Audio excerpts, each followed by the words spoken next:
दोनों का आपके बारे में जो एक इंडस्ट्री में आम तासुर है वो ये कि they are very humble, very down to earth और बहुत फ्रेंडली हैं।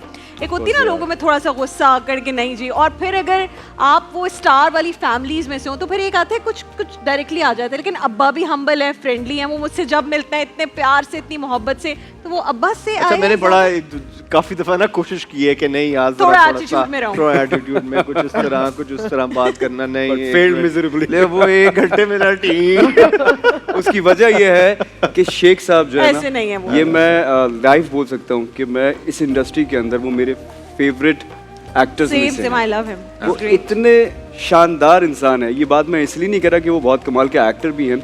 जब मैं नया नया आया था, शेख साहब उस वक्त भी मुझसे ऐसे ही मिलते थे जैसा कि आज मिलते हैं। तो वो जो हम्बलनेस उनके अंदर है ना, वो इन दोनों के अंदर तो है। अच्छा, ये जो आपने कहा मैं कोशिश करता हूँ लेकिन फिर नहीं होता, ये नुकसानदेह है या नहीं? मुझसे भी कभी नहीं हुआ ये जिंदगी में। मेरा नहीं ख्याल है। आप ऐसे तो नहीं लोग फॉर ग्रांटेड लेते हो या people should love you to who you are ना। हाँ। तो वही आप आप जैसे हैं Naturally आपको आप वैसे ही जैसे पसंद हैं। किया जाएगा। ऐसे ही है जी बिल्कुल। और मैं समझती हूँ कि हमारी इंडस्ट्री में ऐसे कई लोग हैं जो हम्बल है, जो प्यार से मिलते हैं, ऑलमोस्ट सभी हैं, हमसे तो सभी मिलते क्योंकि हैं। अब जब पहले जमाने में होता था कि बहुत कम मिलते थे, लेकिन sets अगर पे आपको ये मिलते थे। सवाल करना है तो आप मेरे ख्याल से ईएनजी से पूछे क्या कि किसी हम्बल से- कौन है और हम्बल कौन नहीं है। ENG से पूछें जो कैमरे के मेरे पीछे- ख्याल से हम बिल्कुल सही अगले बात है। सवाल की तरफ चलते हैं।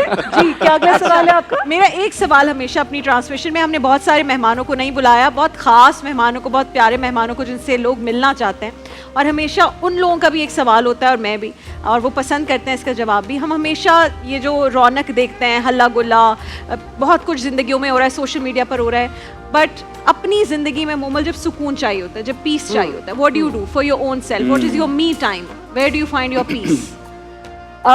Well, of course with the kids, me time, अगर kids के बगैर me time बिल्कुल, then I guess कभी कभार सिर्फ और सिर्फ सोचों में चली जाती हूँ। अगर मैं अकेली होती हूँ तो, क्योंकि मैं सोचों में जाना नहीं पसंद करती हूँ for some reason, I don't know, क्यों पता नहीं। परेशान कि- करती हैं? परेशान नहीं, मुझे सोचना नहीं पसंद, क्योंकि इतना सोचोगे फिर वो क्यों हुआ था, ऐसे क्यों हुआ था, ये क्या, मुझे उसमें Overthinking नहीं Overthinking नहीं होनी चाहिए ओवरथिंकिंग जिंदगी नहीं में। होनी होनी भी नहीं चाहिए। या और मजे की बात है कि मुझे भूलने की बीमारी है, मुझे Short भूलने की term बीमारी memory है। नहीं, मुझे लॉन्ग टर्म मेमोरी प्रॉब्लम भी गजनी है। वाला। हाँ, गजनी वाला। तो अगर मुझे किसी का होता है ना कि याद होता है कि तुम्हें पता है उसने जब तुमसे लास्ट मिली थी तो तुमसे इस तरह मिली थी और तुम्हारा ये एटीट्यूड, नहीं, ऑटोमेटिकली डिलीट हो रही होती वो है चीजें। ऑलरेडी डिलीट हो रहा होता है, एंड आई एम हैप्पी। ये बच्चों के बाद होता है, it's called mom brain. It is mom brain, वो भूल जाते हैं। 110% And it's it is mom brain good. and I'm loving it, क्योंकि बेहतरीन मुझे है ये। कोई वो दुख नहीं होता कि किसी ने क्या बोला है।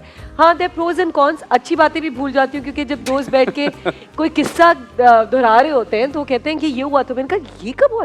तो तुम साथ ही तो बैठी थी। मैंने कहा अच्छा। So वो अल्हम्दुलिल्लाह। लेकिन जो